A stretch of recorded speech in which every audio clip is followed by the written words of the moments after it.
I was born in Bay City, Michigan. Um, I grew up in Pinconning all my life. We live here on 40 acres with my grandparents, the whole family. We moved around from 3 different houses. One that my sister lives in now, and one where my parents lived. That's where we grew up most of it. I went to school at Pinconning Elementary all the way up through Pinconning High School. I graduated in 1994. I was a fairly decent student. I didn't apply myself that much. I was interested in other things.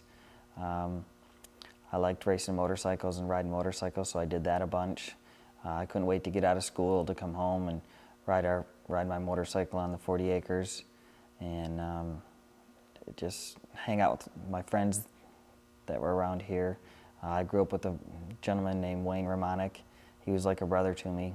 I have 2 older sisters, Tiffany and Carrie, and Wayne was like a brother to me. We would ride snowmobiles together and motorcycles and anything we could get our hands on.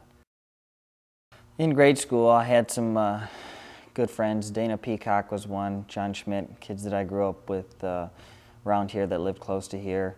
I stayed friends with them all the way through high school, and I'm still friends with them.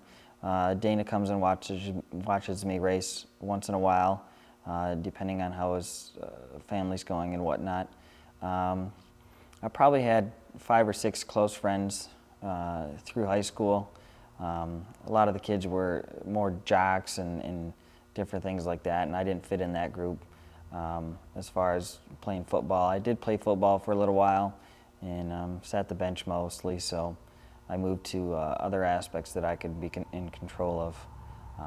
Racing motorcycles was my sport that I got into.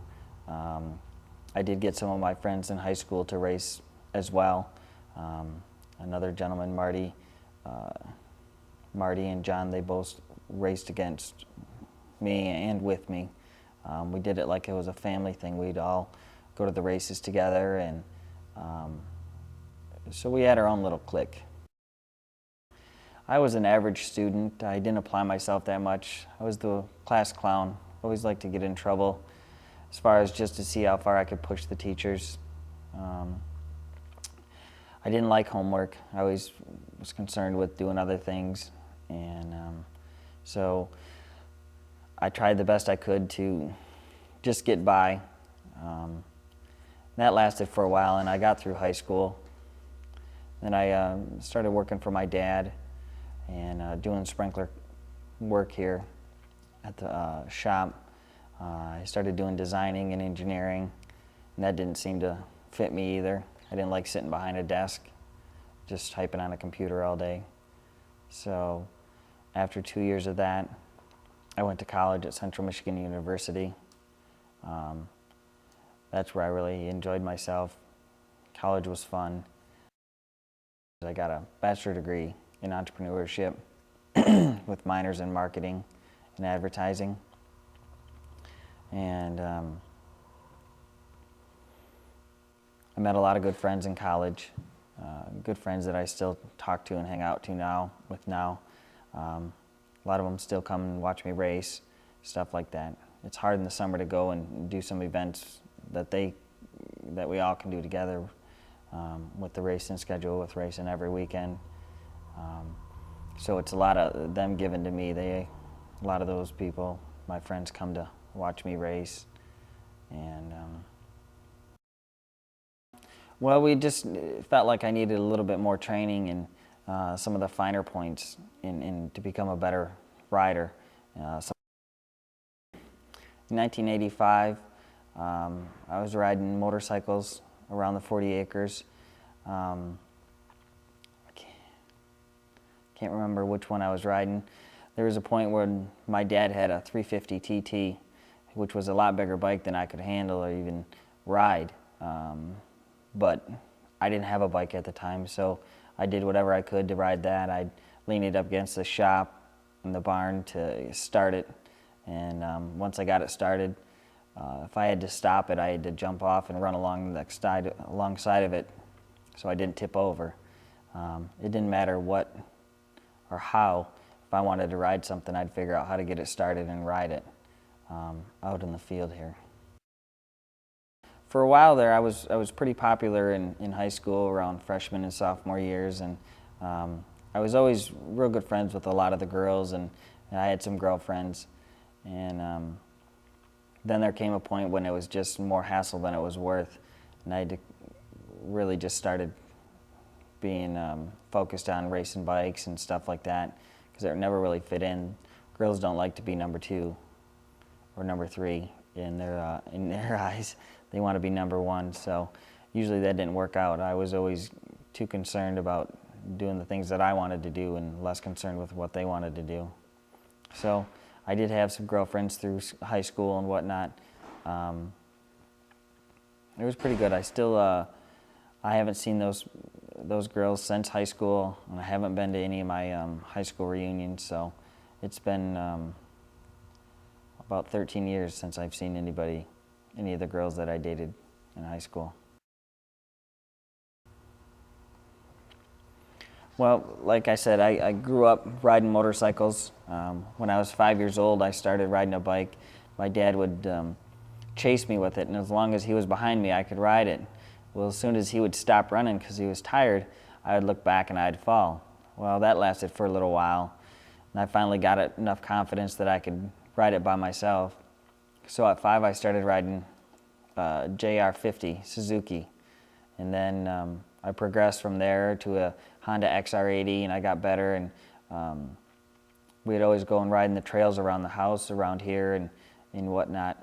And then I progressed into 3-wheelers, and then I had a 4-wheeler, and then I finally worked into my dad's 350 TT Yamaha bike.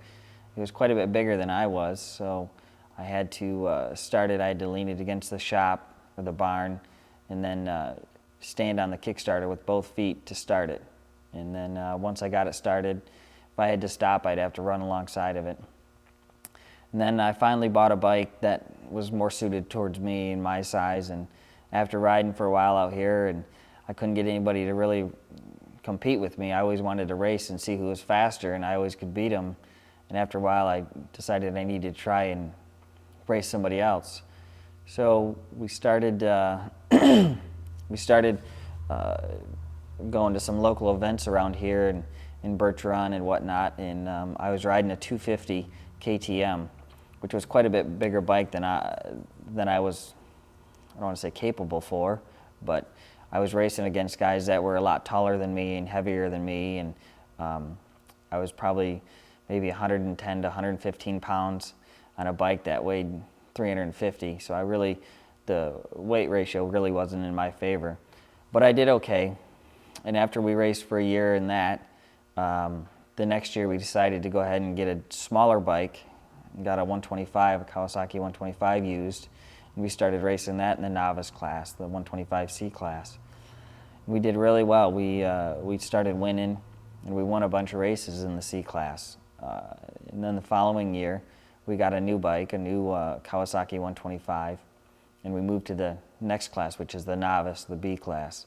And that was a bunch harder. The guys were a lot faster, quite a bit better, and so we started at the bottom of the pole again, and we had to work our way up, and we got pretty good in the B class. And every year they have a amateur nationals at Loretta Lynn's ranch in Tennessee, and we qualified and we went to that in the B class, and we didn't do the best in August in Loretta Lynn's. It's pretty hot. You have to train quite a while before you get there, and we didn't have the stamina we needed to. So we raced that for a year, and then the following year we went back in the B class again, but I had broken my foot on Mother's Day, and in Birch Run, went over a jump, and the bike got a little sideways, and I moved my body to catch myself. My foot slipped off the pedal, and it slammed the ground, and it broke my left foot. The 3 bones in the center of my foot, it broke. We had to have surgery and a pin put in it, and with the pin still in place, we went to Kentucky and race to qualifier. You have to qualify to go down to Loretta Lynn's. And with the pin still in my foot, I raced and qualified to go to the Nationals that year in August. That year wasn't as successful because I couldn't train as much as I needed to. And we did okay. And I raced against guys like Kevin Windham. And at the time, Ricky Carmichael was on 80s at Loretta Lynn's, and he was amazing. He did amazing things on those bikes. And so we raced one more year in the 125 class. We moved to 125A, and we raced one more year. And it wasn't as serious as I had the following years. A good friend of mine had gotten hurt. He was racing in Florida in Ocala, and he went off the racetrack and hit a tree head on. He ended up dying that day. It was really ironic because I was on my way to that racetrack in Florida. I was down there visiting my grandparents, and I was going to drive up to Ocala and watch the race. And it was raining really bad, and I didn't want to go sit in the rain, so I decided to go home. That was the day JD died. After that year, my dad wanted me to try something different. So when we finished racing that year, I wanted to build a street stock car and race at a local track up here in Houghton Lake, Merritt Speedway. So that winter, I put a lot of long hours in building a street stock. So we started with a 1988 Monte Carlo and completely stripped it, and had a guy by the name of Gary Peastrack put a roll cage in it for me, and he helped me out. And we went to race at Merritt that year, and we did really well. We won some races. The following year, in the same car, we won 2 track championships, and I think we won 13 features that year. It was the first time anybody had ever won 2 track championships in the same class. Maybe not in the same class, but in the street stocks, to win it at both racetracks. So we did really well in that. The following year, we got a used modified, IMCA modified, and we raced around locally, and we did okay. The used car wasn't the best, but we made do. The following year, we bought a really good car, a D&M chassis, out of Texas, and hired some help from Gaylord, Michigan, Kenny Payton, as a crew chief. And together we went and we started traveling, and we won a bunch of races in that. I won my first race down at Eldora Speedway in my modified. It was the first time I'd ever won at that racetrack. When I was racing my motorcycles, I had to work on those all the time, and I didn't have anybody to tune on my stuff for me, and if it broke down, I had to figure out how to fix it. So I learned myself how to re-ring and piston my motocross bikes and keep those motors up to par. And then from that point, I just moved in. When I moved into racing cars, it was one of those learn by trial, and if I messed something up, I had to fix it. So I was constantly having to learn and do all things on my own. I did get some help from my father. He was always there to help learn with me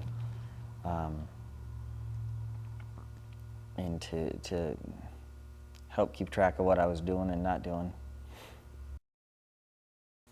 I feel this dirt late model racing is one of the most exciting sports there is out there. For the fans, they get to see a lot of racing action. There's plenty of passing. There's 2 and 3 wide racing, and the drivers and the machines are close and personable to the fans. They can come up and see the drivers and talk to the drivers and see the cars and touch the cars. In sports like NASCAR and Formula One, a lot of the racing is follow the leader. It hinges on a bunch of different things. You have to rely on a pit crew to change your tires for you, which doesn't really equate to a driver and his setup. If the pit crew or somebody messes up in there, it puts you behind. In our racing, there's no pit stops usually. It's usually one length of race. That and as on Formula One, the fans can't get close to the cars. They can't touch the drivers. They can't talk to the drivers. They can't, the racing is more follow the leader, and if somebody makes a mistake, then you take advantage of it. In our sport, if you have a better car and a better setup or a better driver, then you can elevate yourself and pass people and win the race. The racing seems to be more intense. You have more people standing on the edge of their seat watching our races in a 100-lap race than watching a 500-lap race. It's more exciting and exhilarating. If you have a fan that has a personal touch with a driver, they have something to cheer for and they really get into it. So I feel our sport has a lot to offer. The cost versus Formula One and NASCAR compared to ours is a fraction of it.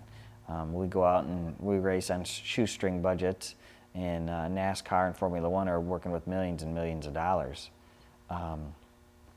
So I think for the entertainment value, I think we have 10 times the entertainment value at a fraction of the cost to teams.